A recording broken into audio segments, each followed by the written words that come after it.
faly miarabantsika rehetra tonga soa ato anatin'ny gasy mafoaka eto amin'ny televiziona malagasy ary asaina anao anaraka ity fandarina ity hatramin'ny farany.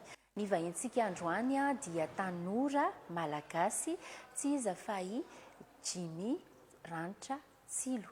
Izy dia tanora mpitarika ary isan'ny finalista ao anatin'ny Young African Leadership Awards izay indrindra moa no mahagasy mafoaka azy. Iresakitsika hoe amin'ny lafiny inona no maha-leader ny Tsilo, inona daholo ireo tetikasa ara-tsosialy nataony eto Madagasikara, tsy eto faritra Analamanga ihany fa amin'ny faritra manerana Madagasikara mihitsy, ary isany nahatonga azy ho finalista ato anaty fifananana iraisam-pirenena antsoina hoe Young African Leadership Awards ity. Hojerenao ato anatin'ny gasy mafoaka androany ny fianarana nataony ireo dingana nolalovany eo amin'ny sehatra ara-tsosialy ary ny mombamomba ny vinany ihany koa ara fanadihadina.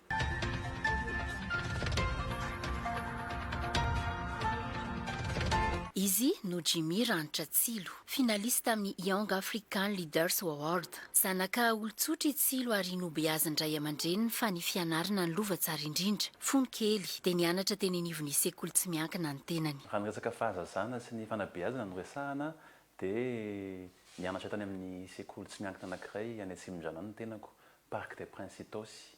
Tany amin'ny ambaratonga nisan'ny hoe fototra ka hatramin'ny baccalauréat zany, baccalauréat série littéraire. Rehefa nahazo ny diplôma baccalauréat ity tanora ity dia nandalina momba ny sosiolojia teny amin'ny université n'Antananarivo. Rehefa vita amin'ny baccalauréat mazava ho azy eto amintsika eto Madagasikara matetika tsy dia mazava loatra ilay hoe aiza ny lalana le. Nefa za hitako hoe hitako soritra ihany eo anatin'ny resaka sosialy, resaka fitantanana no tiako atao. Dia teo moa ilay casse-tête be. Satria manko afaka baka dia ny ray aman-dreny ny teny hoe atao fotoana aloha ny concours rehetra. Natao ny SCAM, natao ny SKE, natao ny université maro samihafa privé moa zany dia afaka daholo. Fa nanao akanjo ihany koa, akanjo.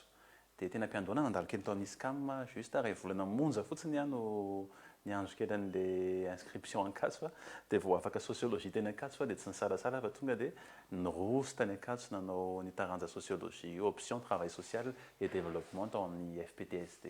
Nofinofiny Tsilo ny anampy ny malagasy mpiray tanindrazana. Mifandraika amin'izay raha teo moa ny fianarana nataony. Isan'ny rôle modèle ho azy i Père Pedro sy Nelson Mandela. Nofinofiko dia anampy ny sosialy. Zay foana ilay devisiko hatramin'izay hoe ny sosialy ihany ary ny sosialy hatrany dia anisan'ny olona ataoko hoe noraisiko ho fitaratra ankoatra ny ray aman-dreniko dia i Père Pedro.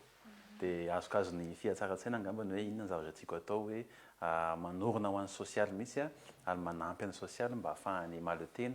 Dia mahita référence be dia be tena mpiandohana, mamakimaky Nelson Mandela, mijery boky momba ny Gandhi, mijery Martin Luther King, dia mijery ny zavatra vitan'zareo ho an'ny fiarahamonina, dia miezaka ihany koa mandray lesona hoe inona no mety hoe tsy nety nataon'zareo, inona mety nataon'zareo, dia miezaka foana amin'ny fomba fiteny, amin'ny fomba fihetsika ary amin'ny vina tia napetraka. Tanora tia mianatra i Tsilo ary tena hoe tanora manana fikirizana amin'ny fianarana, manana master karazany roa ny tenany ary amin'izao fotoana izao dia mpanomanana ny doctorat eny amin'ny université n'Antananarivo. Raha zaraiko eto amin'ny gasy mafoaka ny atao hoe parcours na hoe fiofanana efa norantoviko dia azoko atao hoe mifameno ihany ilay izy, nisy dingana maro samihafa izay nalovako.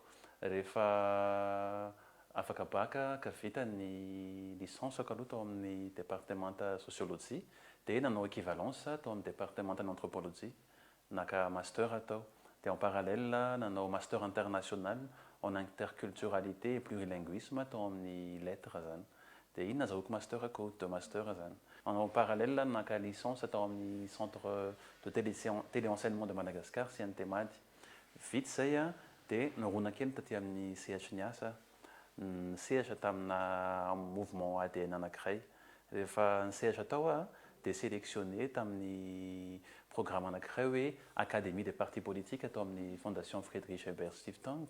Moa amin'ny resaka akademika efa manomboka maraparana sy manao ny doctorat moa zao amin'ny école doctorale ny agronomie eny amin'ny Anjerimanontolo Ankatso. Ankoatra ny fianarana akademika dia nanaraka lalam-piofanana maro ity tanora ity. Nitombo ihany ilay traikefa satria voafantina anisan'ny ireo tanora 5 amby 20 Ny ofa natao amin'ny Youth Leadership Training Programme ny fondation FES ihany koa ary tao dia hitako hoe nisokatra be le serasera, nisokatra ihany koa le fahaiza-manao ary nanomboka nisokatra tamin'ny sehatra iraisam-pirenena niaraka tamin'ny mouvement ny tanora misy anay zany sy FES nga tany Rwanda ny ofana kely nanao visite na atao hoe ratsamangaiky ampanjakana tany Rwanda. Taorian'ny fiofanana teny anivony FES dia voafidy tamina programa ny vondrona afrikanina itsilo. Sélectionné tamin'ny programme modèle African Union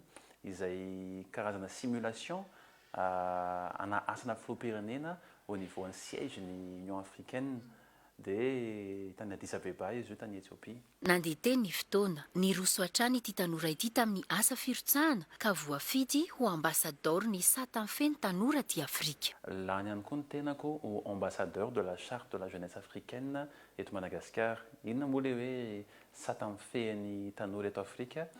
Io document global izay mifehy ny politika ny tanora eto Madagascar. Zay izy io.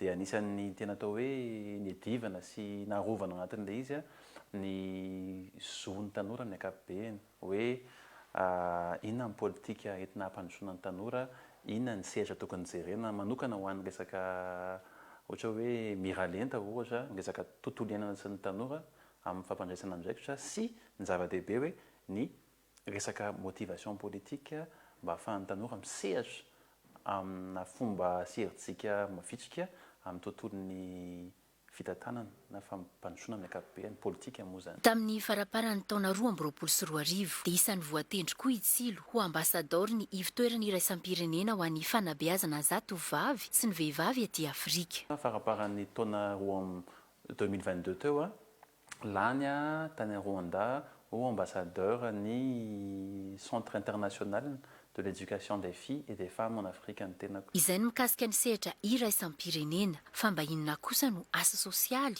nataontsilo teto Madagasikara ho any ankizy sy ny tanora malagasy. Raha teto Madagasikara manokana dia hitako hoe misandrahaka amina lafin-zavatra maro samihafa le contribution na fandraisana anjara moa zany. Voalohany manampy ny tanora amin'ny resaka mémoire. Ohatra hoe manome kely torohevitra ny zareo hoe izao no tokony hitondrana anazy, izao no tokony hanoratana anazy, ty CH ty ny tena tsaratsara jerena kokoa, iny ny anankiray iny teny am-piandohana, teny Ankatso. Dia ao anatin'izay ihany koa misy tetikasa sosialy maro samihafa izay ataoko miaraka amin'ny tanora namana. Eo ohatra ny tetikasa bibliobus ADN. Io bibliobus io dia bus mobile anankiray izay mitety sekoly ary mampianatra ankizy kely hamaky boky. Ary tsy voatery mahay mamaky boky ary le ankizy fa misy an'ilay hoe bain en lecture, en contact amina boky izy mamaky boky mijerijery sary eo izy dia efa zava-dehibe izay hoe manisy an'ilay kolotsaina mamaky boky mihitsy zany izay no voizina. Ankoatra ny bibliobus dia nirotsaka tamin'ny fiarovana ny tontolo iainana itsilo nanentana ny mpiarabelona mba tsy hanaparitaka ny fako plastika amin'ny alalan'ilay tetikasa nantsoina hoe écolobus. Ny zavatra hita sy tsikaritra amin'izao fotoana izao dia misimba ny tontolo iainana ary maloto etsero. L'écolobus dia tsotra be. Bus anankiray mitety lalam-pirenena miaraka amina tanora, manao gant, manao masque ny tanora dia manao opération zéro plastique etsero. Ny plastika iny angono anaty gony dia alefany amina orinasa mpanao recyclage dia eny fotony eny zany miezaka foana manabe ny olona, manabe an'izay olona hita eny hoe zava-dehibe ny tontolo iainana. Tsy voatery miandry anay ihany koa nareo vao manadio ny eo am-baravarana ny tokotaninareo fa mila miara-misahala daholo ny rehetrarehetra. Manoloana ny firoboroboan'ny teknôlôjia dia nanampy ny ankizy hianatra informatika ihany koa ny tenany tamin'ny alalan'ilay tetikasa antsoina hoe codeur bus. Ny codeur bus indray fampianarana ankizy codine sy informatika maimaim-poana eraky ny fokotany ihany koa. Nidina ifotony tany amin'ny faritra ivelana Analamanga itsilo sy ny namany nanentana ireo tanora isamparitra. Ho an'ny bibliobus na ny codeur bus na ny écolobus tamin'ny voalohany izy teto Antananarivo.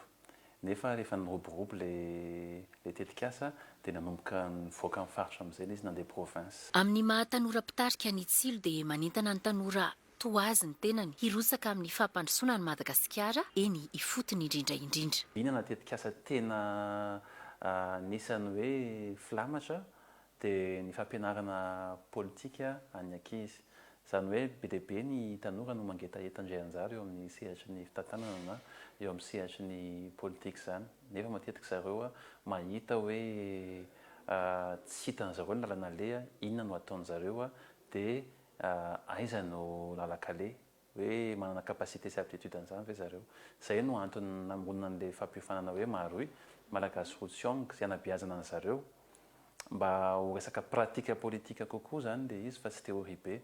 Mianatra miteny zareo mianatra maneho hevitra zareo mianatra manao débat politika ary ampanaovina ihany koa vizitina ambassady, vizitina ohatra hoe antenimiram-pirenena, antenimiran-doholona dia eo amin'izay ilay izy dia mba hivaingana tsara n'ilay asa sosialy ny anisan'ny critèrena certificat zareo ampanaovana ohatrany hoe mini projet de société kely zareo any amin'ny fokotany misy an'zareo mba ahafahan'zareo manao asa kely à court terme na foezaka fa tonga dia vetivety tanteraka dia mibanjina an'ilay hoe lavitrezaka à long terme. Ohatrohatran'izay zany ilay izy. Miezaka ho modely itsilo amin'ny sehatry ny politika sy ny sosialy. Isan'ny tanora voafidy ao anatin'ny finalista Young African Leaders Award ny tenany amin'ity taona ity, tanora Amanarivo maneran-tany no nifaninana taminy ary ankehitriny dia tanora 36 no mifaninana amin'ny Madagasikara. Leadership politika sy ny leadership social no ifananany tsilo amin'ity awards africaine ity. Efa ny tetany Afrika ny tena dia mazava ho azy fa nahita n'ilay fifaninanana hoe Young African Leaders Awards ny tenako dia tsy nisalasala mihitsy amin'izay anjara satria manko fantako fa moyen anankiray ahafahana mampamiratra Madagasikara eo mason'ny Afrika ilay izy dia nalefako ny dossier d'inscription dia nalefako ny plaidoyer rehetra ny entretien rehetra dia sélectionné soma tsara tao anatin'ny tanora teo amin'ny 10 teo ny tenako. Efa vita ny sélection iny dia nisy ny sivana maro samihafa nataon'zareo. Eninjato no atao hoe no niraisin'ny zareo faraparany. Vita ny sélection dia roanjato. Vita ny roanjato dia tafiditra amin'ny top 30 tsika Madagasikara. Dia top 30 amin'inona hozy nareo? Izany hoe top 30 amin'ny resaka leadership politique ilay izy leadership social. Ao anatin'ilay catégorie Visionary Leadership Awards zany misy ana na ilay catégorie hoe un visionnaire, un leader visionnaire. Izay no misy ny tenako zany. Dia io mandray anjara amin'io ny tanora manerana n'izao tontolo izao ary spécifiquement koa ny tanora manerana ny Afrika. Firenena afrikana maro no nandray anjara tamin'ilay izy dia izao firenena tafiditra amin'ny top 30 izao dia anisan'izay Madagasikara. Efa antaona n'ity fifaninanana afrikana ity, maro ny zava-tsarotra ny eretan-tsilo ary mafy dia mafy ny sedra no lalovany. Teo amin'ny ataontsika hoe top 40 teo, top 60 teo dia nisy an'ilay période de Covid ity. Si critère de sélection zareo zany tena enjana be fa de fil en aiguille mihitsy zareo trandrahan'zareo tsara mihitsy. Ilay période Covid ho anahy manokana teo aneviny fianakaviana mafy be satria voan'ny Covid ny mamako ny papako ny bebeako ny bebeako sy ny papako maty koa tao anatin'izay hoe période ny Covid izay zavatra tena mafy dia mafy mihitsy zany hoe laozan'ny rainao zany ianao na hoe ny bebeanao zany na fianakaviana manodidina koa nisy hoe taraiky tao anatin'izay période Covid izay mafy be mihitsy izay zavatra izay ary ny tena koa nisy fotoana tena hoe najanoko mihitsy aloha resaka awards sy resaka sosialy fa mifantoka tamin'ny fianakaviana dia teo ilay hitako hoe transition anankiray nisy fotoana ny teny ihany hoe efa baibay zany ilay awards aloha fa aleo mifantoka amin'ny fianakaviana.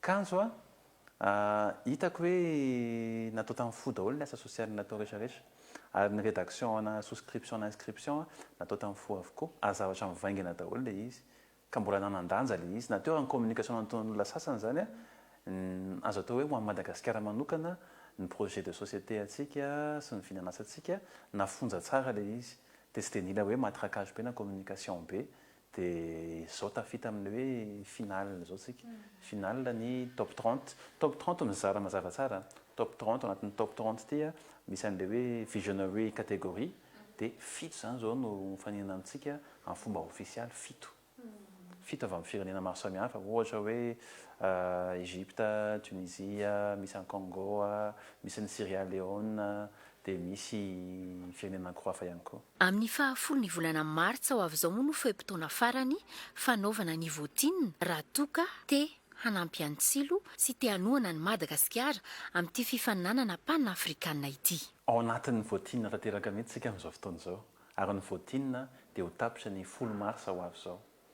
Le izy marina hoe ao anatin'ilay voatinina ny tenako dia candidat na hoe solon-tena ny Madagasikara ny tenako anatin'ilay fifaninanana, fa ilay filozofian'ilay izy mila fantarina tsara hoe mahavita zavatra isika tanora malagasy. Izay ilay tiako hitaritana ny hibotsaintsika hoe ny tanora malagasy tsy voatery mionona amin'ny zava-misy ihany, sy hoe voatery mionona amin'ny zavatra ataony amin'ny ankapobeny ihany, fa afaka misokatra amin'ny sehatra iraisam-pirenena. Solon-tenan'i Madagasikara itsilo amin'ny Young African Leaders Award tsy ho an'ny tenany fa ho an'ny vonina i-pirenena malagasy mihitsy, koa manao antsoavo ity tanora malagasy ity, manentana ny malagasy rehetra mpiray tandrazana mba hiara irona anoana ny tenany. Ho antsika tanora malagasy, ho antsika malagasy eto tandrazana sy manerana an'izao tontolo izao eraky ny diaspora, tafiditra ho finalista Madagasikara manerana ny Afrika ao anatin'ilay fifaninanana Young African Leaders Awards.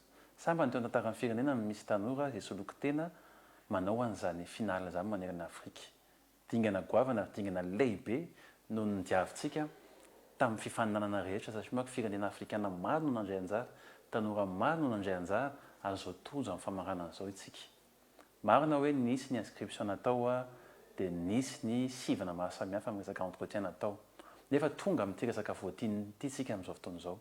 Voatinina izay tsy andresen'i Madagasikara, izay tsy andreseko raha tsy mila fanampiana avy aminao. Isika rehetra miaraka no tena niangavika eto hoe andao hanohana an'i Madagasikara. Tsy hanohana ny Jimmy Randratsilo fa andao hanohana an'i Madagasikara, hampandresy sy hampamiratra Madagasikara eo amin'ny mason'ny Afrika. Tsotra natao, misy lien de vote ao, afaka mitsidika amin'ny pejika ianao ao amin'ny Jimmy Randratsilo na mandeha amin'ny pejy African Youth Architects. Rehefa tsindrinao io roy na lien io dia tafiditra ao amin'ilay site de voatinina ianao. Mandeha indray mpanisariko izay mirakotra an'ilay projet, dia avy eo ampidinao ambanimbany kokoa, miverinao ny sarintsika malagasy, dia iny no tsindrinao, misy ny sarika ao, dia mampiditra mail indray dia envoyer dia andresy Madagasikara. Koa izay no anentanako antsika hoe isika miaraka no mandresy. Manentana ny tanora ho sahirotsaka amin'ny sehatra iraisam-pirenena ihany koa itsilo, satria aminy dia manana talenta maro, manana fahaizana ary afaka mahavita zavatra ny tanora malagasy. Tsy tokony ho sakana amin'ny fampandrosoana ny resa-bola, ny fananana finiavana manao zavatra no tokony mampandroso, hoy i Jimmy Randratsilo. Rehefa hanao zavatra ianao, nanao mobilisation, nanao activité, tsy voatery hoe vola, tsisy vola dia ohatrany tsy hetsika, tsy izay mihitsy ilay izy, fa ahetsy eo, ataovy izay mety aloha, ataovy izay kely anananao no ahafahanao manao zavatra betsaka tonga ho azy io vola io.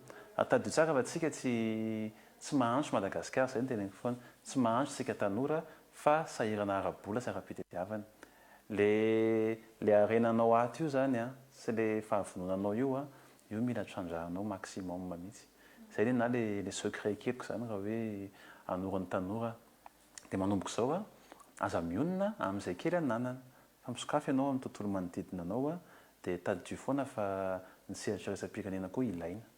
Ilaina io sehatra iraisam-pirenena io, ary mamorona asa, mamorona activité maro samihafa, fa aza miasa aman'olona. Izay ilay izy izay. Matetika manko tsika manaraka ny atao hoe vision an'olona. Hainao tsara mihitsy izay namantsika ny tena zavatra izay. Vision an'olona fa ny tanterahanao fa tsy ny vision anao.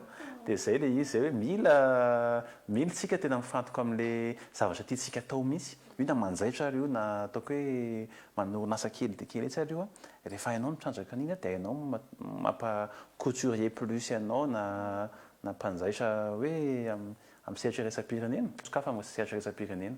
Dia raisonner en euro et en dollars ihany koa. Satria manko ny sandam-bolantsika atao hoe ambany raha hoe ta amin'ny sehatra iraisam-pirenena ilay izy, dia izay misokafa amin'ny sehatra iraisam-pirenena. Dia soyez authentique de l'identité anao sy ilay maha-olona anao ao anatin'ny fikirizana foana, dia ao anatin'ny fanajana ny manodidina anao foana no anaovanao an'ilay asa. Mijoro mahitsy foana, mandeha mahitsy foana, fa tôt ou tard ilay izy misy récompense dia mivaly foana ny zavatra tianao tonga amin'ny zavatra tianao tongavana foana ianao. Matoa moa itsilo tonga amin'izao toerana misy azy ankehitriny izao dia teo ny fikirizana izay nataony. Ho anahy manokana dia tsy tonga ho azy aloha ilay hoe parcours na hoe ilay lalana nodiavana satria manko nisy fikirizana atao. Matoa ianao mahavita manao ohatra hoe licence anankiroa zany en même temps dia misy fotoana tsy mahatory mihitsy. Matoa ianao nanao master anankiroa indray misy fotoana ianao tsy mahatory mihitsy. Matoa ianao manao doctorat ihany koa amin'izao ary matoa ianao manao zavatra maro samihafa amin'izao fotoana izao dia eo ilay fikirizana. Dia ho anahy manokana tsotra be mihitsy ilay izy hoe zavatra tianao atao atao. Ho anahy manokana izao social ilay ohatra hoe mind focus na hoe ilay zavatra nanaova concentration totale dia nirona tamin'ny social foana. Mifameno daholo ny anahy ilay sehatra nianarako ireo. Ankoatra ny asa firotsahana ara-tsosialy dia mandray anjara feno amin'ny fampandrosoana ny Madagasikara itsilo. Membre kabinetra eo anivon'ny ministeran'ny indostria sy ny varotra ny tenany amin'izao fotoana izao. Eo amin'ny sehatra ny ara-pitantanana dia tohiziko foana ny anahy hoe mifameno daholo ny zavatra rehetra. Foto-kevitra hijoroako amin'ilay mouvement misy anahy dia ny resaka fanorenana ifotony izany. Dia amin'izao fotoana izao membre cabinet ny ministère ny industrialisation, commerce ary ny consommation zany. Dia ao anatin'io ministère io nijoro amin'ny foto-kevitra izahay. Izany hoe mametraka ilay tetikasa hoe zone pépinière industrielle na ilay hoe tetikasa tany-kesa industrialy eny ifotony. Manentana izay any Mpiarabelona hamorona orinasa eny ifotony ahafahantsika mamokatra betsaka eto Madagasikara. Satria manko na tiana na tsy tiana amin'izao fotoana izao tsika manafatra betsaka dia ezahana contrebalancer zany ilay izy. Andao hamokatra betsaka. Izay mahatonga ny resaka hoe ODOF, One District One Factory sy ilay ZPI izay voizin'ny ministère ny MICC ity zany. Tanora be andraikitra itsilo, raim-pianakaviana efa manambady ihany koa anefa. Zava-dehibe hoy izy ny fahaizana mandamina fotoana sy ny fisiany serasera sy ny fifandraisana eo nivon'ny mpivady. Miova be mihitsy ty peratra mipetaka eto amin'ity tanana ity. Manova fomba fiainana satria manko olona roa indray no miaraka ary ao anatin'izany hoe fiarahan'olon-droa zany amina hoe mpivady zany dia tokantrano mazava ho azy dia efa firenena kely anankiray ihany koa izay mila tantanana. Amin'ny voaloha izy misy mila micompose kely hoe misy toetra anankiroa, eo ny toetra anankiroa. Tsy misy avaratra dia mizahana tsara tambatra tsara fa rehefa mifampiresaka communication ao anatin'ny tokantrano. Communication dia fifanajana. Izay ihany ilay izy dia mandeha tsara ilay izy. Dia mifanampy ihany koa. Ho anahy manokana izao ny atsasany foko dia manampy be anahy ihany koa amin'ny resaka conseil, resaka communication, resaka fomba fiakanjo ary izy ihany koa misehatra amin'ny resaka panafricanina ihany koa satria miasa amin'ny conservation Afrique izy ao amin'ny élu dia mifanampy eny. Mitovy zany ilay patience ilay lalana tiana aleha hoe hampandroso Madagasikara dia vao mainka mety tsara ilay tandem. Izay mahakasika an'iny fa mazava ho azy hoe migerer fotoana be mihitsy koa. Hoe mila mody tsara aloha tsara andratrano ihany koa fa misy borone aménagena dia miasa ihany koa ohatrohatran'izay ilay composition.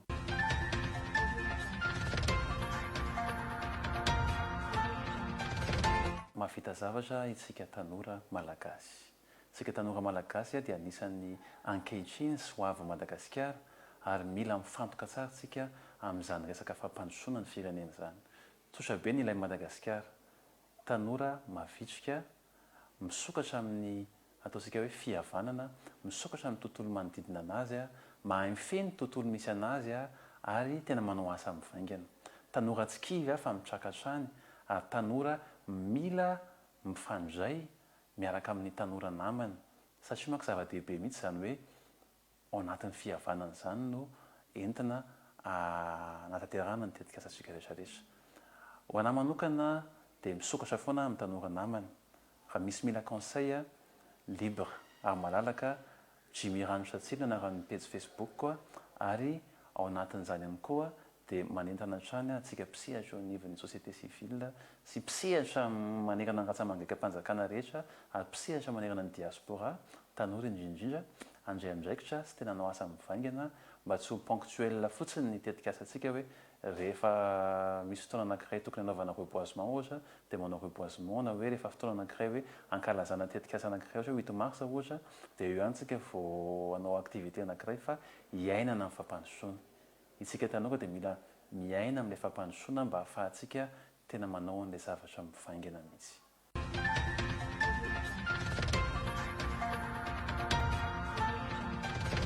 Tapitra ny fiarahantsika androany tato anatin'ny gasy mafoaka dia ankasitrahana ianao tany tokantrano nanaraka hatramin'ny farany ity fandarana gasy mafoaka ity. Toy ny mahazatra dia andeha ho jerentsika aloha hoe inona no lesona azontsoahana amin'ny fiainany Jimmy Ranitra Tsilo.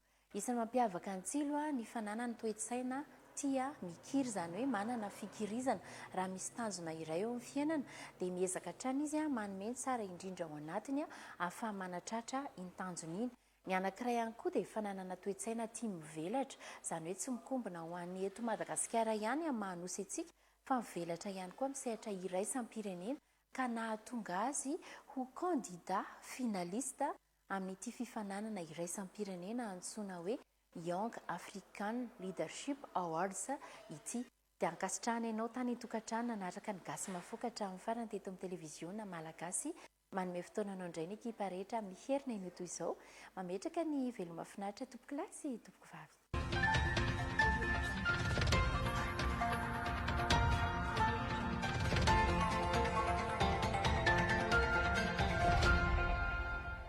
Valomaritra 324 andro iraisam-pirenena ho an'ny vehivavy tanterahina eto Antananarivo. Eo ambany fitarian'ny vadiny filohampirenena